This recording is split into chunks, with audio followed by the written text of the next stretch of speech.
Yo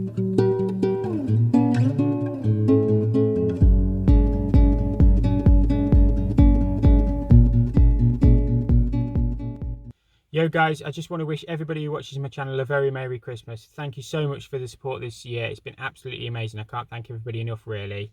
I'm nearly at 800 subscribers, which is fantastic. I'm going to take you inside on this job in a few minutes. This job I filmed, it was an oil boiler service. I did a lot earlier on in the year. I think I was on about 20 subs at the time, so it just shows how much the channel has grown. Today, basically, is the last day, scheduled work day of the year. It's the 23rd of December. I'm just going around all the empty properties we've got on, just basically draining the heating systems down, making sure nothing's going to freeze up. This one, I'm going to go inside and basically fire the oil boiler up. We've had some oil delivered. And so basically make sure it all works so I can finish my service now. I came earlier on in the year, I think it was July time, just before the Euros, I believe.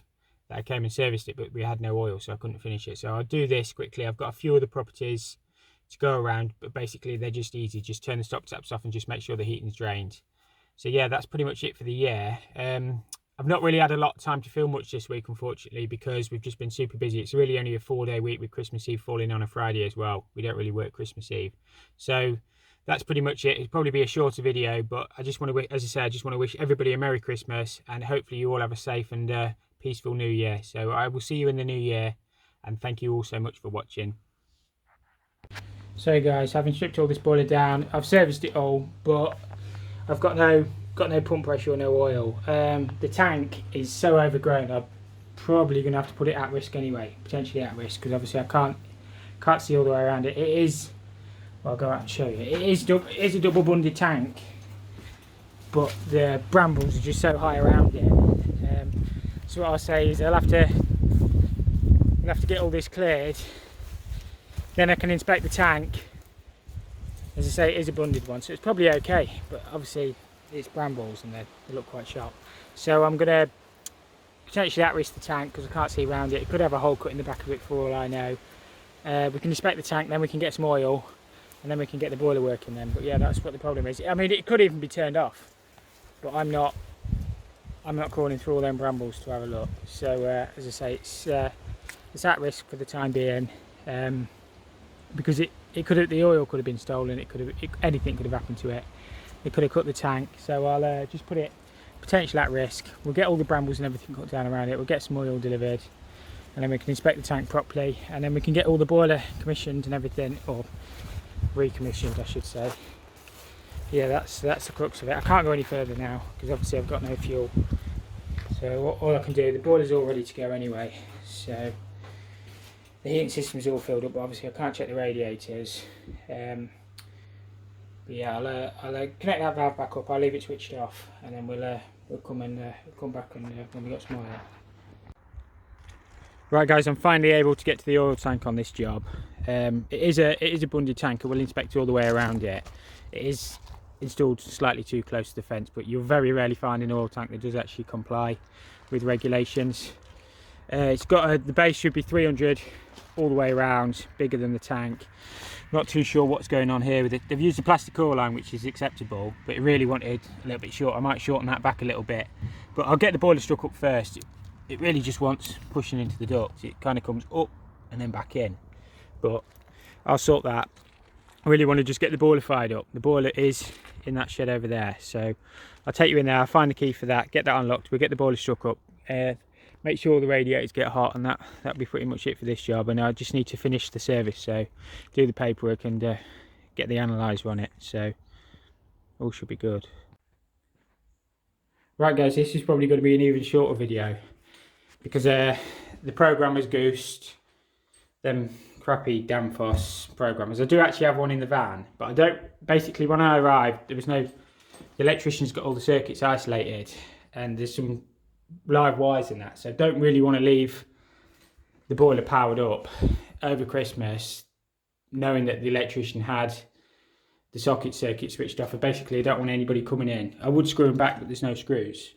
So what I'm going to do, I'm going to drain the heating back down, leave it switched off, so at least then it's safe, and then I'll come back in the new year when the electrician's got his bits done. I'll bring a new programmer with me and basically fire it up then. I don't want to leave anything that's unsafe, you see. So I'll turn the circuits back off, I suppose they should really be locked off, but I'm not an electrician, so I don't know. But basically, I don't want anybody coming round and putting their fingers in live cables, because unfortunately the programmer and the spur for the heating is on the kitchen socket circuit, which is on all these. So basically I'm just going to leave it safe. So I'm going to turn the stop top off, drain the heating back down and make sure it's safe. I will have a quick word with the electrician, see if he has got time to pop out, but I don't think he will have today.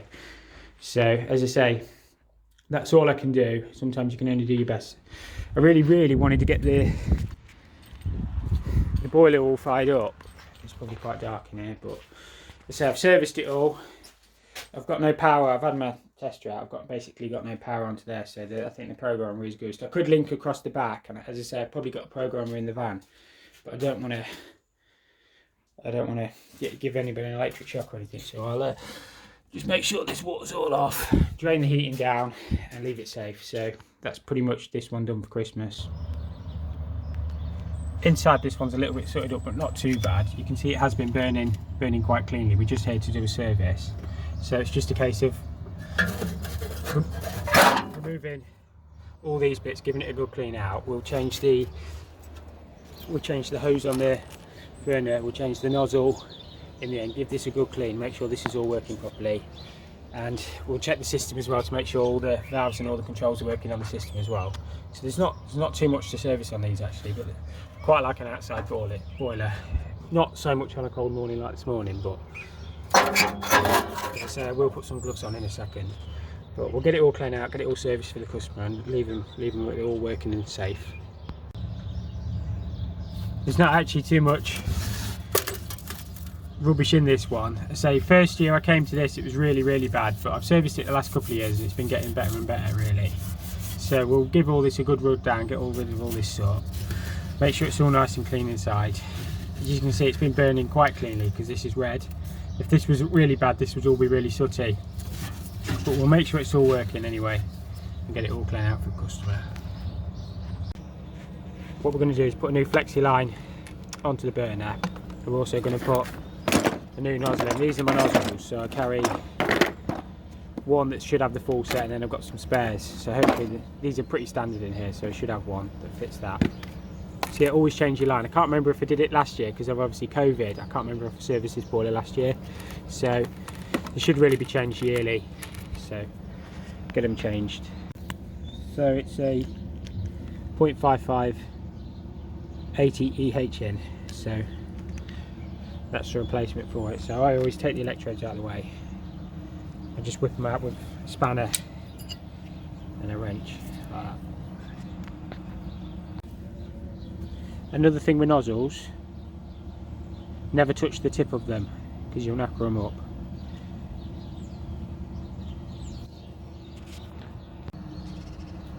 So with your electrodes, you're just making sure they're not cracked or anything like that. Make sure these are all nice and tight on the ends, because sometimes these can split and then your electrodes can flap in the wind.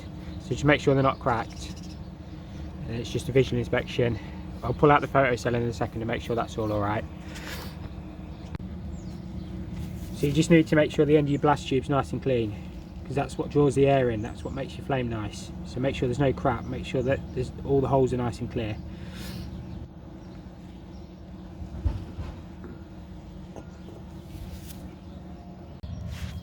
So the photo cell lives on here, behind this cover on these. This is where you adjust your air and everything.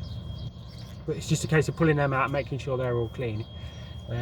So that's pretty much it on the service. You need to also check the filters on the tank, and then just do a controls check of the system. But yeah, basically you need to be changing your hoses, your nozzles, giving the boiler a good clean out in the combustion chamber, and then setting it all back up, make sure it's all working efficiently for the customer. I will give this bottom tray a wipe out in a second, but on these there is a test switch, so you can fire them up from the outside if there's nobody in the house. But obviously always make sure you put it back onto program after you're done. But we just need to bleed this line through now and make sure the boiler's all working safe to the analyzer. So we've got the boiler all struck back up now. We just sent it up with the analyzer, making sure it's all alright.